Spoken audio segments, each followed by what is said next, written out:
was our week? You showed your shoulders like that. This is a good week. Oh yeah, that's what I'm about to say. I know y'all like out of school right now. Yeah, like 2 weeks. Yeah, it should be good. Why is it a good week? I ain't got to go to school Monday. Good. Be careful, please, with the camera. Please be careful. What happened to you on purpose last night? Yeah.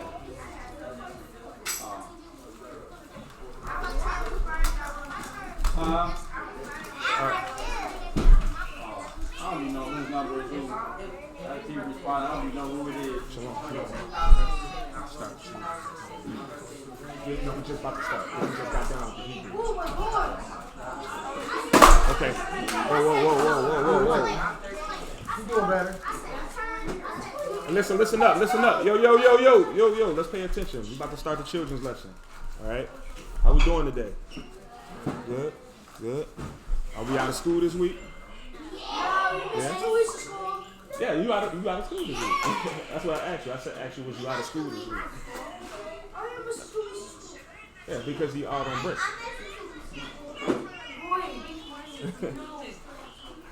They're loving it. All right. So, today, a couple of weeks ago, because we didn't do a children's lesson last week. All right. We talked about a vengeful spirit. Okay. Can you cut that? Can you cut that down, please? Yeah. Sit down. Bring me that food.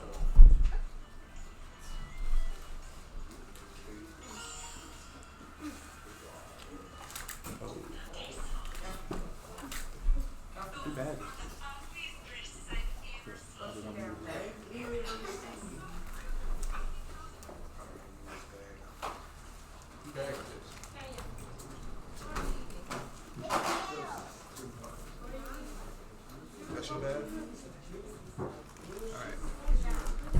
All right, so we listen up. We talked about having a vengeful spirit last week. All right, anybody know what that is? An evil spirit. An evil spirit, right? All right, but what type of things?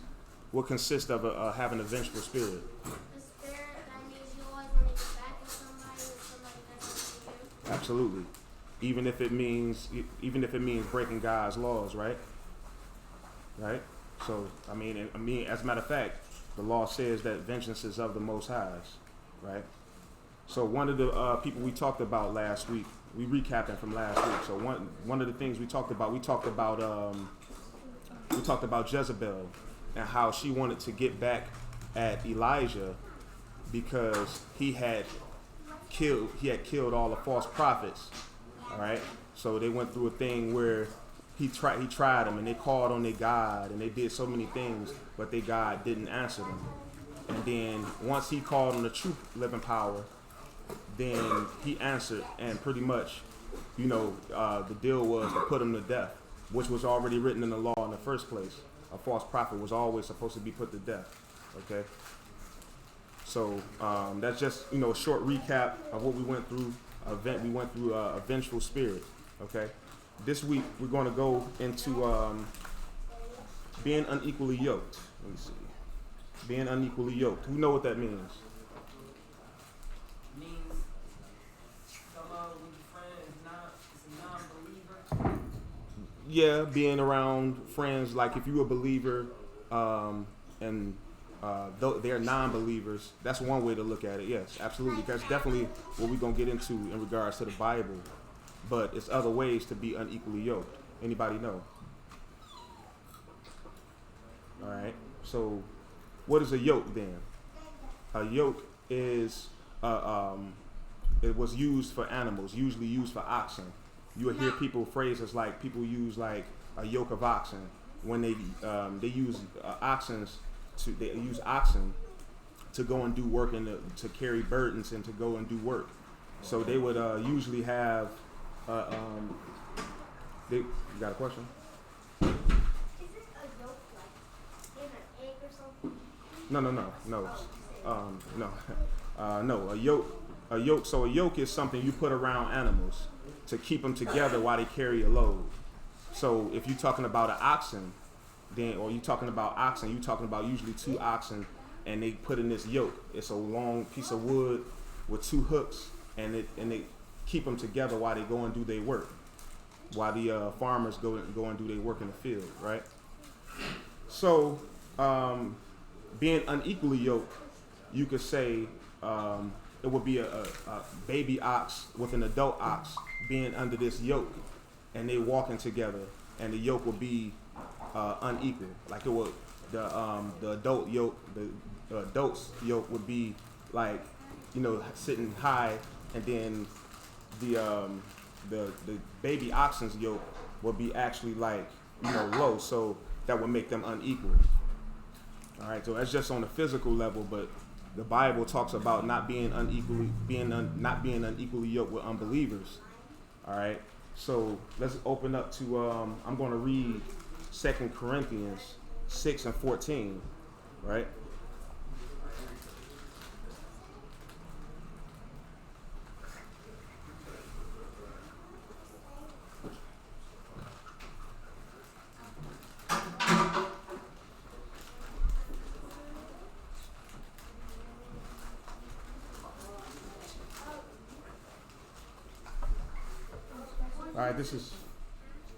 All right, listen up, y'all. This is 2 Corinthians 6 and verse 14.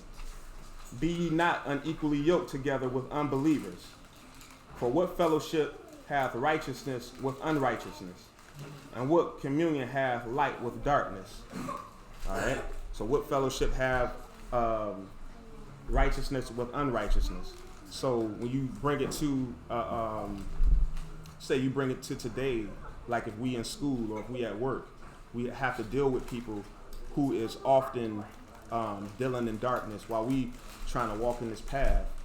So, for example, you have people in school that, you have bullies in school. And so they'll constantly, you'll have them, like picking on somebody who they may consider inferior or weak. All right. And they might try to cause you to do it or try to get you to come along and do that. So what happens then? You have to make a choice. You being in this walk, you have to make a choice and say, okay, no, I'm not going to go that route. All right. So, or say if you have a group of friends that is they're not necessarily in this walk, but you are.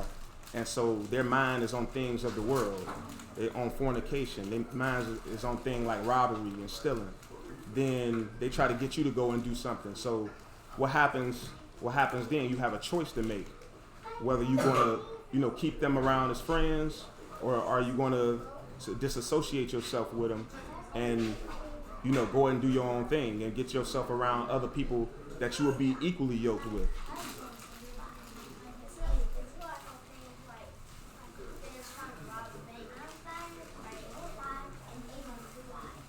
Speak up a little bit.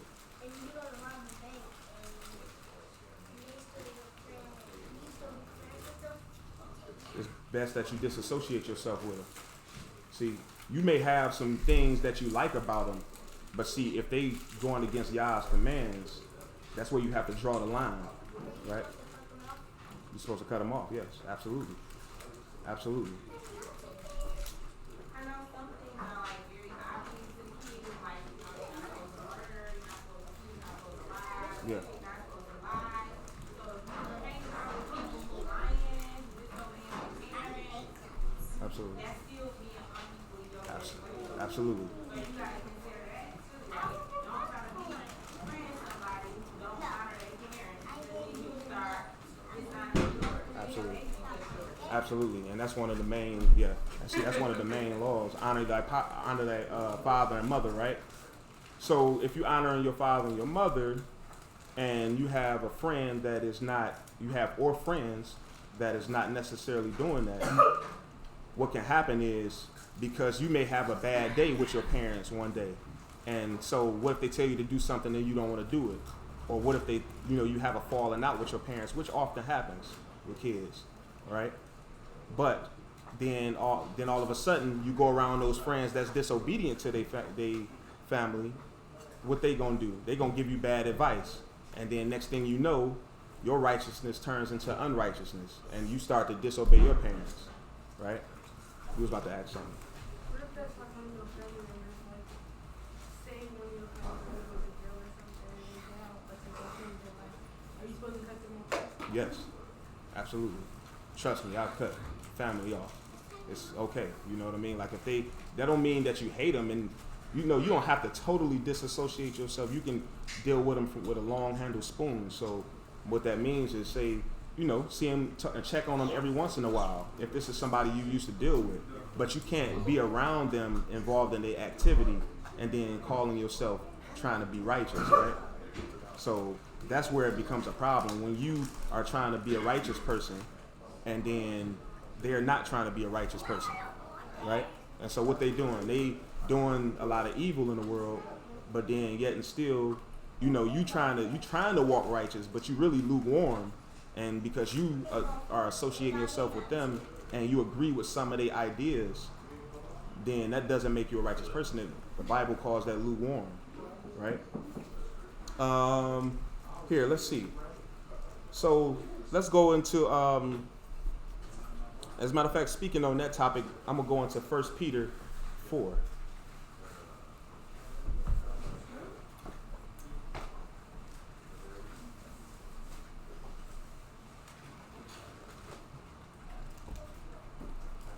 All right, so this is 1 Peter 4 and verse 4.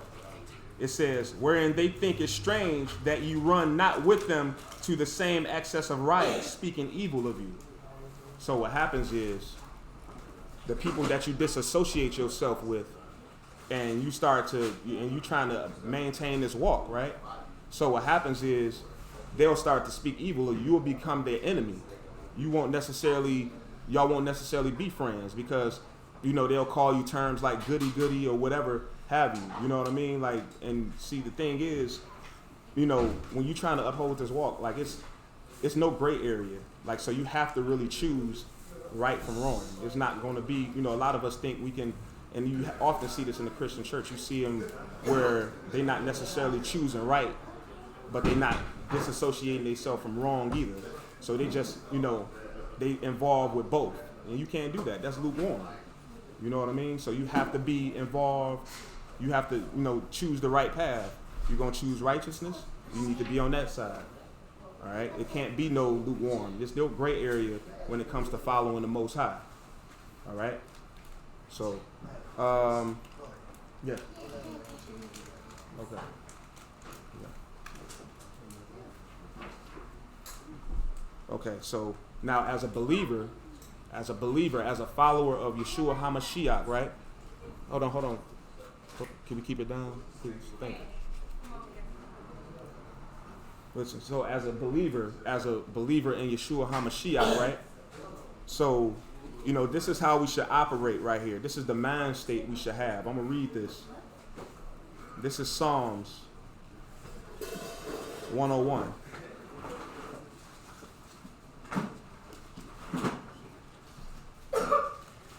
And this would definitely differentiate between a righteous person and unrighteous, right? So this is Psalms 101 and verse 3.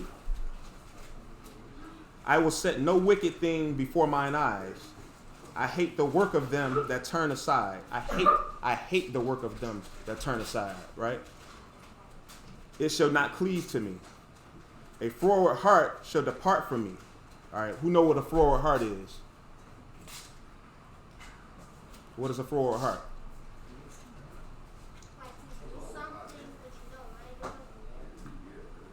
Yeah, sort of, kind of. Again, that's going back to the lukewarm thing.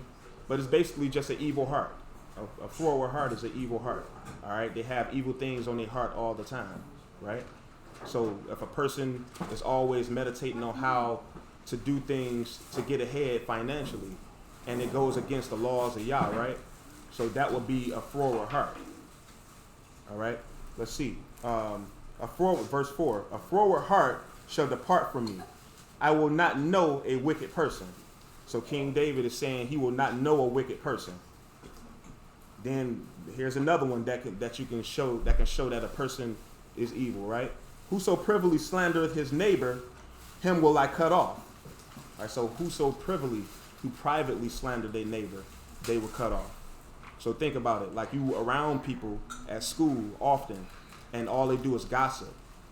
So they come with slander against a person, even though it's not true, or certain words against people. What slander is when they speak words against somebody and it's not true, right?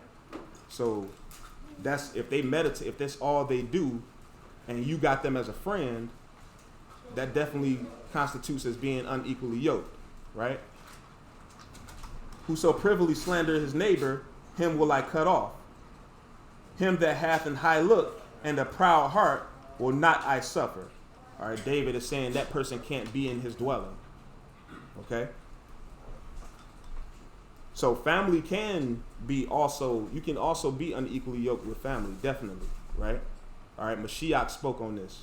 All right, he spoke on the last days how family give each other up. So it's up to you, being in this walk, having a spiritual discernment. You need to make sure that you are able to discern between them righteous family members and those that are not necessarily upholding certain principles at bare minimum. You know what I mean? So like sometimes people can pretend to be righteous, but it takes for you to spend time with that person and then get to know who that person is and then make your decision. All right? So let's see. I'm going to go to Luke. I'm going to read Luke 12.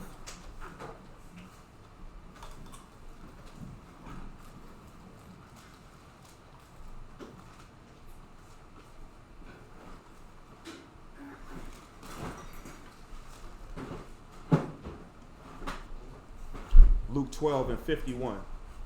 I'm going to read down to verse 53. Suppose ye that I come to give peace on earth? I tell you nay, but rather division. For from henceforth there shall be 5 in one house, divided, 3 against 2 and 2 against 3.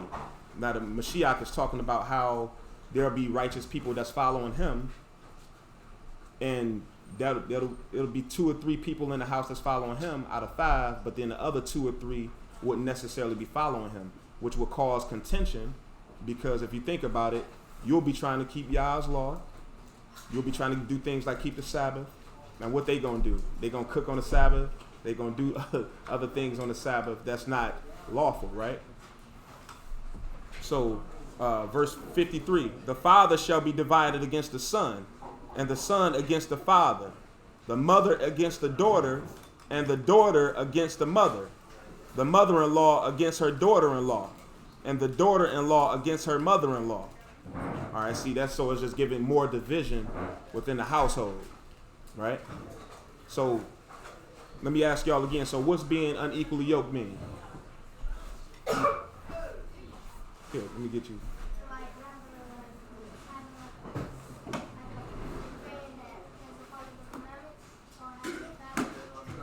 Absolutely. And then you being one that follows the commandments, right? All right. We got any more examples?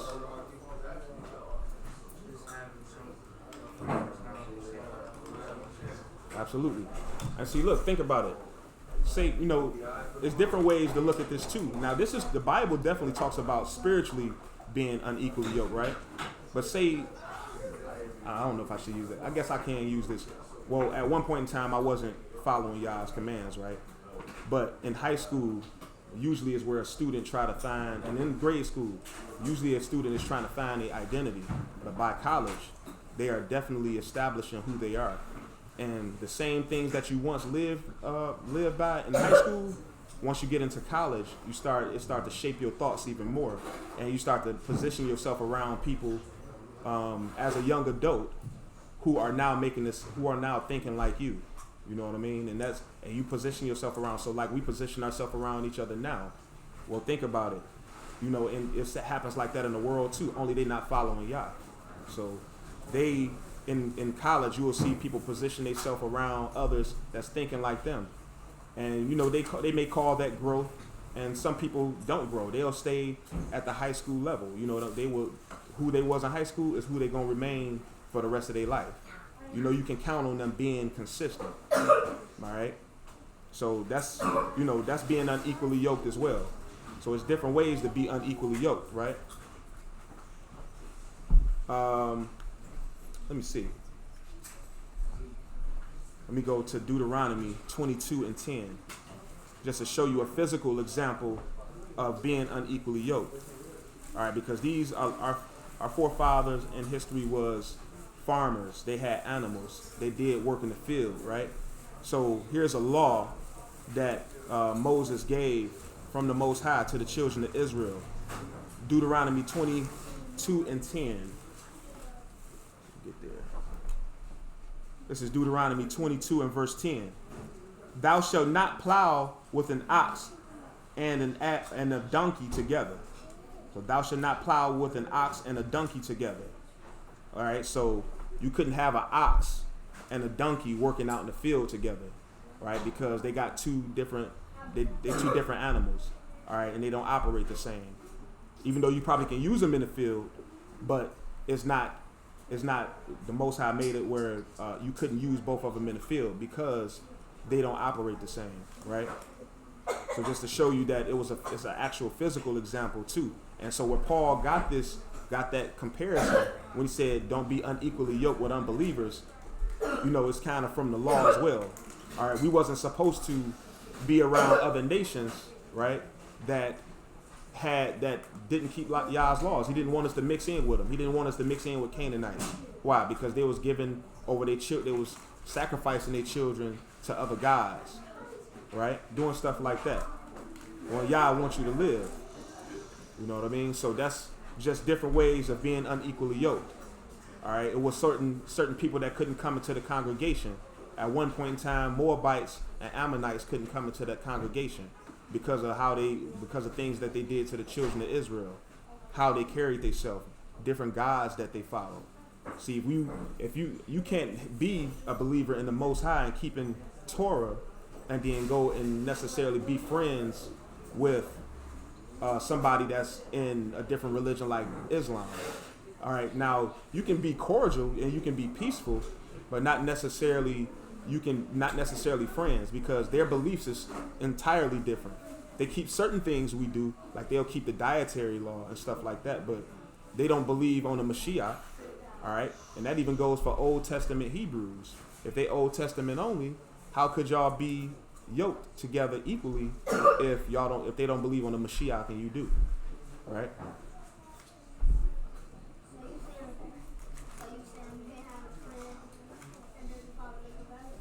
Absolutely, I'm saying that. That's following the commandments. That's following the commandments. Absolutely. That will have something to do with following the commandments. And no, you can't. Why would you want to be around that? Think about it. You have to think about what goes on in that lifestyle. So you have to be again, I'm not saying you can't be peaceful. You have to be peaceful with these people, because number one, ultimately you want them to convert. So you want them to let your spirit shine and let the way you carry yourself be an example to them of how a person is supposed to operate. Right? Go ahead. But if they do it, they have nothing to do with it. So why would it be a good friend? Say you got a Christian friend, if they do everything, religion don't have nothing to do with it. Yeah. But think about it. When it comes to doing certain things, see, again, that's where it comes to being peaceful with these people, right? So you got somebody that's a Muslim.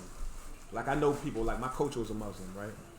Now I kept it peaceful with him, but I'm not going to go pray to the Kaaba stone. Now what if they want you to come pray to the Kaaba stone? Would you go and do it? That's idolatry, right? So I'm not telling you to hate them. I'm just telling you that when it comes to certain things, it's not going to work out. And then what if they start blaspheming? What if they start disrespecting the Mashiach, blaspheming the God that you serve? Then what happens then? Okay, so then why would you even start off being friends with them if in the first place if they not walking like you are? So you're basically saying two men can walk, but they can't walk if they can't agree. Absolutely. I'm saying that. And again, I want to stress that you have to be patient. You have to be patient with people. So we can't, because we have this understanding and they may be in Islam, that don't mean you go and disrespect them and hate them. No, you pray for them at the end of the day because you want them to convert and follow the true living power.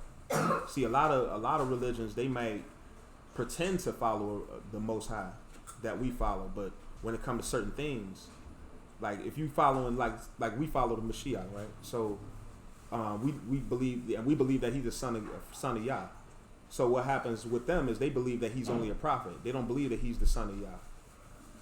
So what's going to happen then?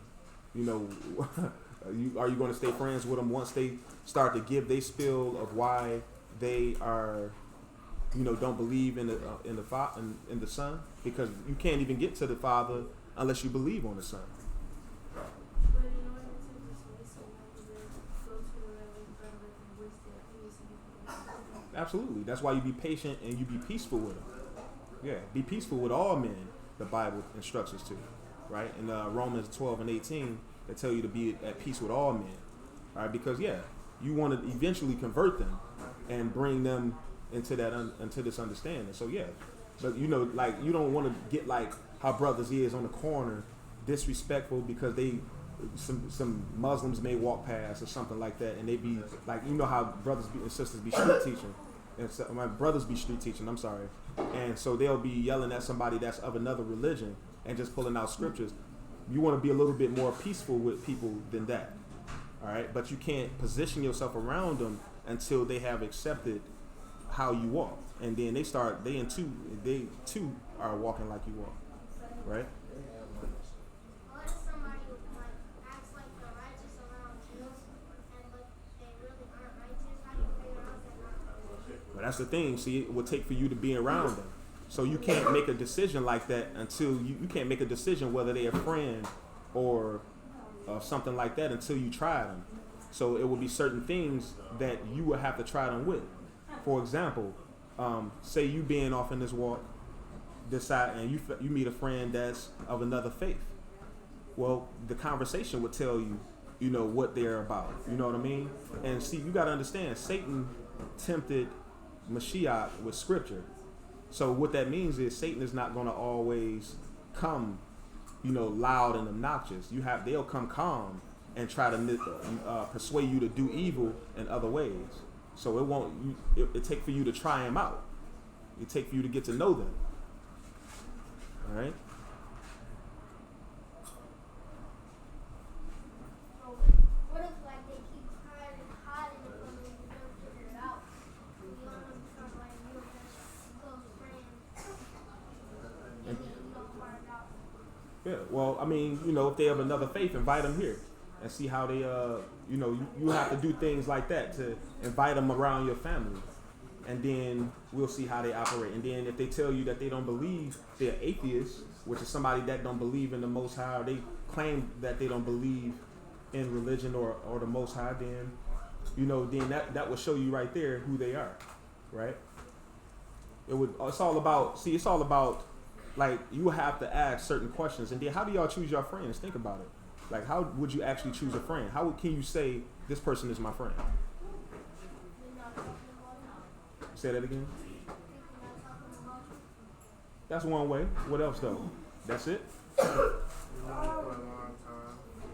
And they prove themselves over a course of time. Like when you was going through bad things, and they there for you to talk to you and help you out, right? That's a friend. You say you don't got no friends? You don't got no friends. Why? I got one friend, but they all here. Oh. Yeah, you doing good. You're doing good. You want to have somebody, because you don't want to be unequally yoked. That's all that means. At the end of the day, you're going to have to work with people in the world. You're going to have to go to school with people that's in the world. So that's you just have to figure out how to work around it. That's all that is, and that's good. Like that's no problem with that. There's no problem with not having friends in the world, but at the end of the day, we're supposed to make sure that one of the ways we spread the gospel is by, carrying ourselves a certain way. You know what I'm saying? So, it's not going to be, it's like this. So you carrying yourself a certain way to the point where a person may ask you, hey, why do you do that? Anyway, why do you wear fringes? Why do you do this? Why do you do that? Then you open up an opportunity to tell them, But you don't accept them right off the bail until they have proven themselves, though. A person cannot be called a friend until they prove it. All right, in certain areas, like they can be a good associate, but you know what I mean. Like they're not necessarily a person you would tell your deepest secrets to. That,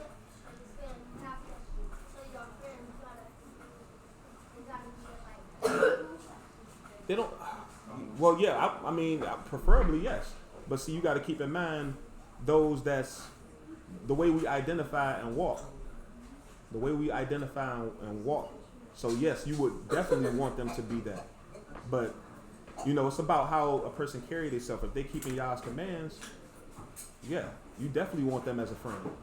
But see, here's the thing. Check this out, because sometimes in this faith, everybody don't get along. So then, what do you do then? So how would you operate amongst somebody that you like y'all in the same walk, but y'all don't necessarily get along? It happens. All of Israel was not getting along like that. So how would you deal with that? Say that again. I can't hear you. Apologize for what though? Like so what you're saying is basically y'all would have to come together. Y'all have to come together and figure your problems out, right? So you would apply scripture, which would entail that that's still your brother once y'all figure your problems out, right? What you about to say?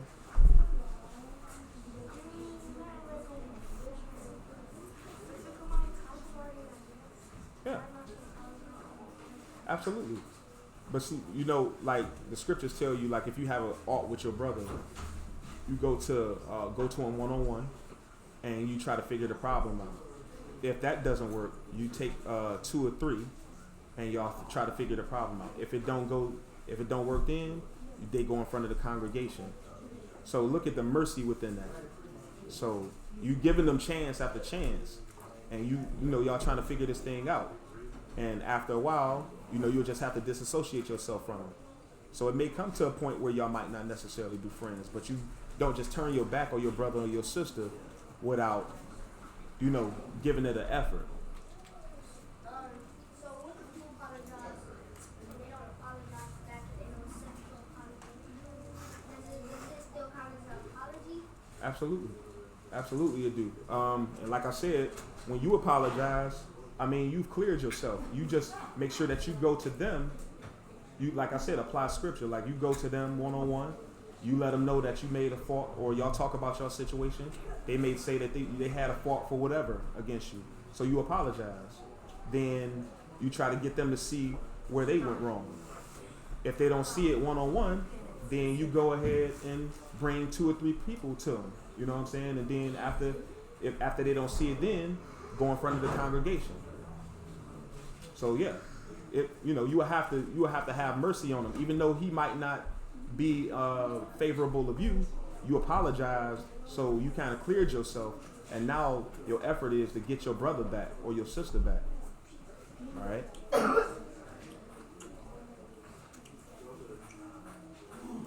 So do we know what being unequally yoked is? We understand that concept? Yes. Okay. What about you, Daquan? You understand that concept? Okay. Okay. All right. Well, look like we got some hallelujahs we got to scream out. So, yes, you is. Yes, you is. I'm gonna come over there and tickle you, man. You want to count? All right. All right. All right, y'all. On the count of 3. 1, 2, 3. That was weak, man. That was weak. We got 2 more. That was weak, man. I ain't pleased. That was On weak. the count of 3. 1, 2. 3. Let's get another one. Come on. Let's get another one. Let's blow the roof off. Come on. 1, 2, 3.